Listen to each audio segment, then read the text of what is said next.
नमस्कार। आज हम शब्दों की एक ऐसी छिपी हुई दुनिया में झांकने वाले हैं। एक ऐसी दुनिया जहां शब्दों के मतलब सिर्फ बदलते नहीं हैं, बल्कि समय के साथ पूरी की पूरी नई पहचान ही बना लेते हैं। तो चलिए सीधे मुद्दे पर ही आते हैं। क्या कोई सोच सकता है कि जिस शब्द साहस को हम आज बहादुरी से जोड़ते हैं, उसका मतलब कभी डकैती या कोई बुरा काम हुआ करता था? जी हाँ, ये बिल्कुल सच है। और यकीन मानिए, ये तो बस शुरुआत है। असल में शब्द कोई पत्थर की लकीर नहीं होते, वो तो एक जिंदा चीज की तरह हैं। सांस लेते हैं, बढ़ते हैं और कभी-कभी तो हमारे समाज के साथ-साथ अपनी पहचान ही पूरी तरह से बदल लेते हैं। और शब्दों में होने वाले इस दिलचस्प बदलाव को समझने के लिए भाषा विज्ञान की एक पूरी ब्रांच है, जिसे कहते हैं अर्थ विज्ञान या सिमेंटिक्स। यही हमें बताती है कि शब्दों के मतलब कभी भी एक जगह रुके नहीं रहते, वो हमारी दुनिया की तरह ही हमेशा चलते रहते हैं, बदलते रहते हैं। तो आज इस पूरे विश्लेषण में हम क्या-क्या देखने वाले हैं? सबसे पहले हम शब्दों की इस बदलती जिंदगी को समझेंगे। फिर देखेंगे कि कैसे कुछ शब्दों के मतलब फैल जाते हैं, कुछ के सिकुड़ जाते हैं और कुछ तो बिल्कुल नया ही रूप ले लेते हैं। और आखिर में हम भाषा के इस लगातार बहते रहने के पीछे की कहानी को समझेंगे। तो चलिए शुरू करते हैं। हमारा पहला खंड, शब्दों का बदलता जीवन। देखिए, भाषा वैज्ञानिकों ने एक बहुत इंटरेस्टिंग बात पता लगाई है। समय के साथ शब्दों के मतलब में जो ये बदलाव आते हैं ना, वो ऐसे ही नहीं होते। ये मुख्य रूप से 3 दिशाओं में जाते हैं और इनके पीछे अक्सर हमारी सोसाइटी और कल्चर के कारण छिपे होते हैं। हमारी पहली दिशा है अर्थ का विस्तार। अब ये तब होता है जब कोई शब्द अपने एक छोटे से दायरे से निकलकर बहुत बड़ा और जनरल मतलब अपना लेता है। तो अर्थ विस्तार का सीधा सा मतलब है जब कोई शब्द एक खास लिमिटेड चीज के लिए बना हो, लेकिन धीरे धीरे उसका इस्तेमाल एक ज्यादा बड़ी जनरल चीज के लिए होने लगे। मतलब वो एक चीज के लिए था, पर अब पूरे ग्रुप के लिए यूज हो रहा है। अब इस स्लाइड पर जो एग्जाम्पल्स हैं वो सच में कमाल है। जरा तेल शब्द को देखिए। ये शब्द पहले सिर्फ तिल से निकलने वाले रस, मतलब सेसमी ऑयल के लिए इस्तेमाल होता था। लेकिन फिर क्या हुआ? हमने सरसों, मूंगफली और भी कई तरह के तेल इस्तेमाल करना शुरू कर दिए और इस शब्द का मतलब भी फैल गया।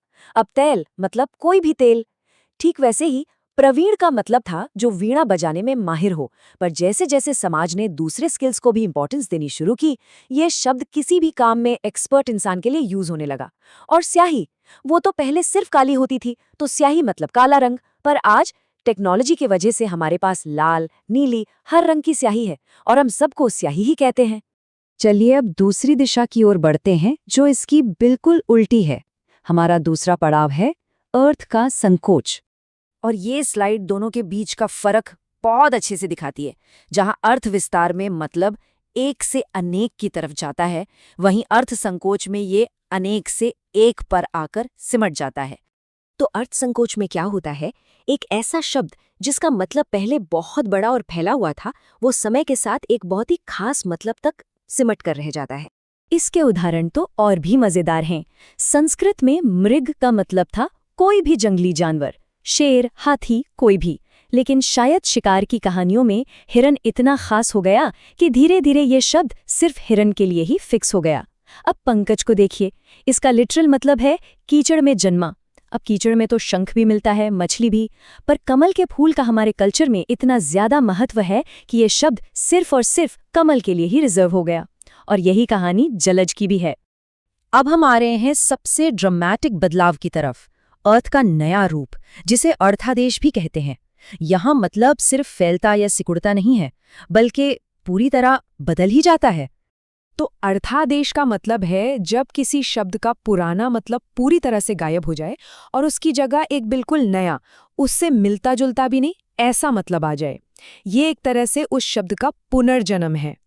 और ये जो बदलाव है ना, ये 2 मेन रास्तों से होता है। पहला है अर्थोत्कर्ष, मतलब जब शब्द का मीनिंग बेहतर हो जाता है, ज्यादा पॉजिटिव।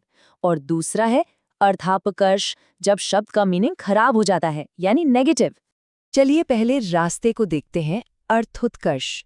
इसका मतलब है जब कोई शब्द समाज की नजरों में ऊपर उठ जाता है, उसे इज्जत मिलने लगती है। अब इस टेबल को देखिए। मुग्ध शब्द का पुराना मतलब था मूर्ख, पर आज हम इसे मोहित होना या चार्म्ड होने के लिए इस्तेमाल करते हैं। कितना बड़ा पॉजिटिव शिफ्ट है ना? और हमारा वो शुरुआती शब्द साहस, पहले इसका मतलब था डकैती जैसा कोई बुरा काम, और आज ये बहादुरी का सिंबल है। ये साफ दिखाता है कि जैसे जैसे समाज की वैल्यूज बदलती हैं, शब्दों का सोशल स्टेटस भी बदल जाता है। अब चलते हैं दूसरे रास्ते पर, अर्थापकर्ष। ये तब होता है जब कोई अच्छा भला सम्मानित शब्द अपनी इज्जत खो देता है। और ये भी उतना ही दिलचस्प है। असुर शब्द को लीजिए। वैदिक काल में इसका मतलब होता था प्राणवान, या देवताओं के लिए भी इस्तेमाल होता था। लेकिन फिर पौराणिक कहानियों और मान्यताओं में बदलाव आया और इसका मतलब राक्षस या डीमन हो गया। इसी तरह पाखंड पहले एक खास धर्म के पंथ का नाम था, पर जब लोगों को उनके तौर तरीके ढोंग लगने लगे तो शब्द का मतलब ही ढोंग या हिपोक्रेसी बन गया। ये दिखाता है कि कैसे कल्चरल बदलाव शब्दों के मतलब को गिरा भी सकते हैं। तो हमने देखा कि कैसे शब्दों के मतलब फैलते हैं, सिकुड़ते हैं और पूरी तरह बदल भी जाते हैं। अब इन सब को जोड़कर भाषा के बहाव की एक बड़ी तस्वीर देखते हैं। और देखिए, आखिर में सबसे जरूरी बात यही है कि भाषा कोई रुका हुआ तालाब नहीं है। ये तो एक बहती हुई नदी है। और इस नदी को रास्ता कौन दिखाता है? हम, हमारा समाज, हमारा कल्चर, हमारी टेक्नोलॉजी, हमारी सोच, ये सब मिलकर लगातार शब्दों के मतलब को नया आकार देते रहते हैं। तो ये पूरा विश्लेषण हमें एक बहुत ही मजेदार सवाल पर लाकर छोड़ देता है कि आज के हमारे कौन से शब्द ऐसे हैं जिनका मतलब आने वाली पीढ़ियों के लिए शायद बिल्कुल अलग होगा। जरा सोचिएगा इस बारे में।